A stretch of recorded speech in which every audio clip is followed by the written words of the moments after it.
Dmitry Bivol is one of the greatest boxers of this generation.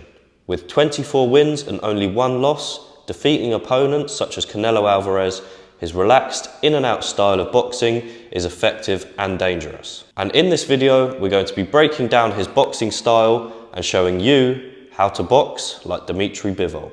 Bivol is famous for having a Soviet style of boxing where he's always in and out of range and using something called the pendulum step. Now, what we want to do to box like Bivol, we need to be constantly in and out of range. By being constantly in and out of range, it makes it hard for our opponent to judge the distance. It also allows us to get in, land our shots, get out and come back in, which again makes it hard for our opponent to defend. So for example, we could throw 1, 2, step on the 1 again and get out and come back in with something else. So we might be here, 1, 2, 1, out, boom, boom. And you can see how I get in and out of range.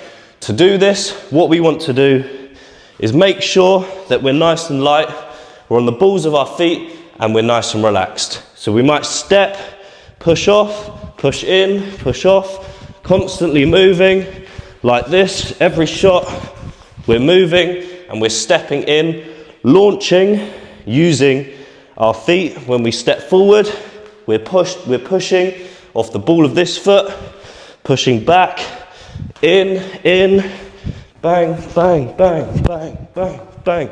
Constantly moving, constantly shifting our weight and punching when we come in and out of range. Bivol is also very famous for his relaxed style of boxing, especially his lead hook. Now, through him being relaxed, it allows him to generate a lot of power, but also preserve energy at the same time. Because you're not super tense the whole time when boxing, you're going to preserve energy, you want to be as calm as you can. At the last minute, you're tensing up on those shots, almost like a whip.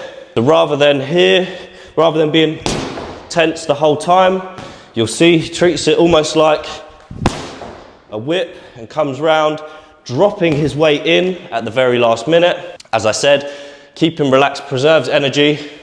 It also allows you to generate a lot of power because we're whipping those hands at the last minute, we're snapping down. The last major thing that Bivol is very good at is his defense. You'll see him switch between 2 different styles of defense.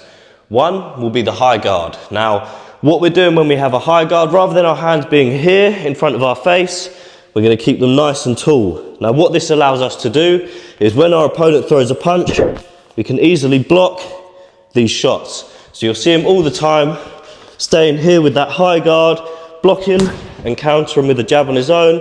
So he'll block and counter. Now, this just ensures that our hands are in the right place. If they start down here, my opponent's got this much of my face to hit. It's going to be a little bit harder for me to block those shots, whereas if I'm up here, all I have to do is that little covering. The second defensive style that Bivol does very well is using that lead hand as a measuring stick, keeping his opponent away, keeping it out. So if this is my opponent and I feel this void in between us with my lead hand, it makes it harder for my opponent to get in, gives me a bit of a line of defense between me and my opponent. And also, the very good thing that it's good for is if I can touch them with this,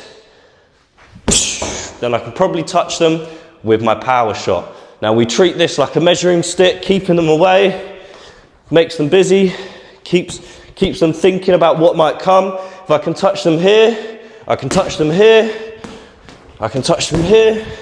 Basically just keeps my opponent away and it fills the void in between us. Whereas if my hands are here, my opponent's hands, he can throw them at ease. There's nothing in between me and him. Whereas if I keep this out, I can use it with my feet to keep me away, like so. Then when I can touch my opponent,